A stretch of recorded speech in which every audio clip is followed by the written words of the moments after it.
نعوم تشومسكي من وجهة نظره عنده تفسير، نشوف إذا كان ده ممكن يكون مظبوط ولا لا. Those who addressed the hundreds of people who gathered to celebrate FAIR was the world-renowned political dissident and linguist Noam Chomsky. This is some of what he had to say. The U.S. and its allies will do anything they can to prevent authentic democracy in the Arab world. The reason is very simple. Across the region, an overwhelming majority of the population regards the United States as the main threat to their interests. In fact, opposition to U.S. policy is so high that a considerable majority think the region would be more secure if Iran had nuclear weapons. In Egypt, the most important country, that's 80%. Similar figures elsewhere. There are some in the region who regard Iran as a threat, about 10%.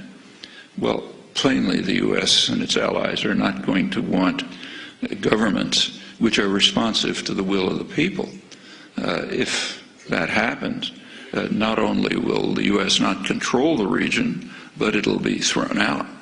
What about Egypt, most important country, but not a major center of oil production? Well, in Egypt and Tunisia and other countries of that category, there is a game plan which is employed routinely, so commonly it takes virtual genius not to perceive it. But when you have a favored dictator, for those of you who might think of going into the diplomatic service, you might as well learn it.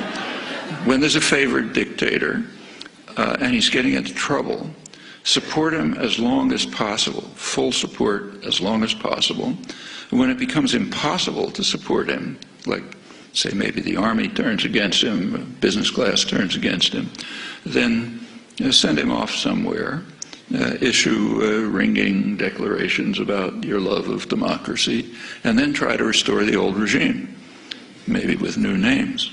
And that's done over and over again. It doesn't always work, but it's always tried. Somoza, Nicaragua, Shah in Iran, Marcos in the Philippines, Duvalier in Haiti, Chun in South Korea, Mobutu in the Congo, Ceausescu was one of Western favorites in Romania, Suharto in Indonesia. It's completely routine, and that's exactly what's going on in Egypt.